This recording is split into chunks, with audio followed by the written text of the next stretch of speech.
All right, so are you ready for this? Always hit me. We're going deep on bare knuckle boxing this time. Oh, yeah. BKFC Knucklemania V, to be exact. Okay, sweet. They just had that big event in Philly. At the Wells Fargo Center, yeah. Right. And we're going to cover all the results and some behind-the-scenes stuff that fans like us, I think, are going to want to know about. Yeah, absolutely. Okay, so let's jump right into the main event. All right. Jeremy Stephens versus Eddie Alvarez. Now, these guys are both known for their super aggressive fighting styles, right? Yeah, everyone's been waiting for this one. Yeah, for sure. Yeah. So tell me, how did it go down? Oh, man, it was electric, Stevens really proved why he's a force in bare knuckle. Yeah. He got multiple knockdowns on Alvarez and just showed the power and precision you need in this sport. Right. He ended up getting a TKO in the third round. Wow. Yeah, Alvarez just couldn't continue, and his corner threw in the towel. Makes sense. Yeah. So Stephens is now 3-0 at BKFC, Uh-huh. and Alvarez falls to 1-2. I thought it was super interesting to see how Stephens really transitioned his MMA skills to bare knuckle. Yeah, he's really taken to it. It's amazing to watch, Yeah, it's a totally different beast. Right. I mean, in MMA, you got those big padded gloves to protect your hands, but in bare knuckle, you got to be way more strategic with your punches. It's all about accuracy and technique if you want to avoid hurting yourself, and Stevens has definitely mastered that. For sure. And it wasn't just the main event with those big names. There were some crazy displays of power in other fights, too. Oh, yeah, absolutely. Ben Rothwell, former UFC heavyweight, completely destroyed Mick Tyrrell to win the BKFC heavyweight title. All right. It only took 36 seconds. 36 seconds. Dude, I barely had time to blink and it was over. Right.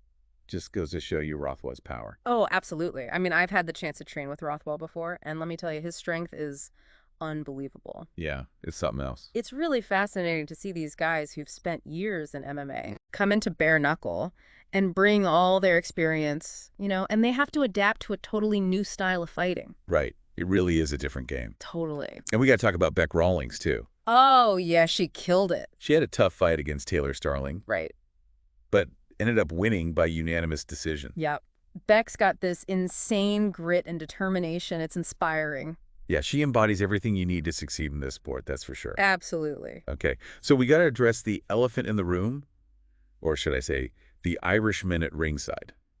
Oh, you mean Conor McGregor? Yeah, Conor McGregor. His presence there definitely wasn't just by chance. He's a part owner of BKFC now, Yeah, and it's really shaking things up. Right. McGregor's got that celebrity status, and his investment in the organization is bringing bare knuckle to the mainstream. Which could be huge for the sport. Oh, yeah. Totally a game changer. It's interesting, though, right?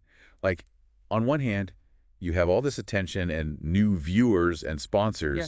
But on the other hand, does it kind of take away from the athletes who are already in BKFC?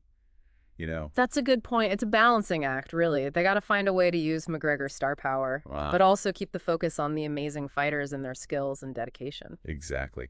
But speaking of McGregor, he didn't just sit and watch the fights. He actually got into the ring to congratulate Stephens and even hinted at a potential fight between them down the road. Oh, yeah. That got everyone talking. Right. It really makes you wonder, what do you think are the chances of that actually happening? I mean, McGregor hasn't fought in MMA since he broke his leg back in 21. Right. So this whole BKFC appearance and him talking about fighting Stevens has got everyone speculating. Yeah, it's definitely a big deal. It's hard to tell if he's serious or just hyping things up, but it definitely got people's attention. No doubt about that.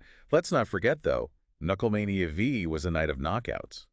I mean, Stevens and Rothwell weren't the only ones. Oh, yeah, for sure. We had Pat Brady over Zach Kalmus, John Garbarino over Apostle Spencer, Kane Tomlinson Jr., Steve Banks, Brendan Meyer, Travis Thompson, and Cody Russell, all won by KO.